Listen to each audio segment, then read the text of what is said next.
Sir இப்பவுமே இங்க இருந்து வெளி மாநிலங்களுக்கு சென்று படிக்கிற ஒரு காலகட்டமா இருந்தது. ஆனால் இப்போது தற்போது சூழ்நிலை எல்லாம் மாறி வருதுன்ற மாதிரி தெரியுது. ஆனால் இப்ப நீங்க கணேஷ் ஐஏஎஸ் அகாடமி அப்படின்னு சொல்லும்போது என்ன குறிப்பா உங்ககிட்ட ஸ்பெஷல் இருக்கு சார்? நீங்க என்ன குறிப்பா கவனிக்கிறீங்க? என்ன ஸ்பெஷல் இருக்கு சார்? அதாவது நாங்க இப்போ எங்களுடைய இன்ஸ்டியூட் 13 வருஷம் ஆயிடுச்சு.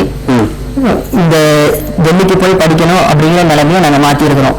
சென்னையில இருந்தே படிக்கலாம் அப்படிங்கிறது போக, அதுபோல இப்ப சென்னைக்கு வட இந்திய மாணவர்கள் வேலை வாய்ப்புக்காக வர்றாங்க.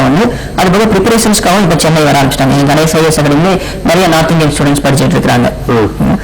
டெல்லிக்கு போக வேண்டாம் அப்படிங்கிறது ஒண்ணு. எங்களுடைய இன்ஸ்டியூட்லயே நாங்க ஆல் ஓவர் இந்தியாவில இருந்து எமினன்ட் ஃபேக்கல்டிஸை வரவழைச்சு பாடம் எடுக்கிறோம். என்விரான்மெண்டல் சயின்ஸ் ஆகட்டும், எக்கனாமிக்ஸ் ஆகட்டும். மிஸ்டர் ரமேஷ் சிங் டெல்லியில இருந்து எடுக்கிறாரு. அவங்க டெல்லியில போய் இருந்து படிக்கணும்னு அவசியம் இல்லை. சென்னையில தமிழகத்தில் இருக்க மாணவர்கள் அங்கே போகணும்னு அவசியம் இல்லை. இங்க வர இந்த மாணவர்கள் ஒர்க் பண்ணிட்டு இருக்கிறாங்கன்னு சொன்னா அவங்களும் டெல்லியில போய் இருந்து படிக்கணும்னு அவசியம் இல்லை. அதுக்கான வாய்ப்புகள் எல்லாமே நாங்க இங்கேயே அமைச்சு கொடுத்துருக்கிறோம். அவங்க இங்கே படிக்கணும். நிச்சயமா ஒரு மாற்றத்தை ஏற்படுத்திருக்கீங்க. வெளி மாநிலத்தில் இல்லாம சென்னையிலேயே படிக்க முடியும்ன்ற ஒரு ஆணித்தரமான ஒரு மாற்றத்தை கொண்டு வந்திருக்கீங்க. தொடர்ந்து பேசலாம்.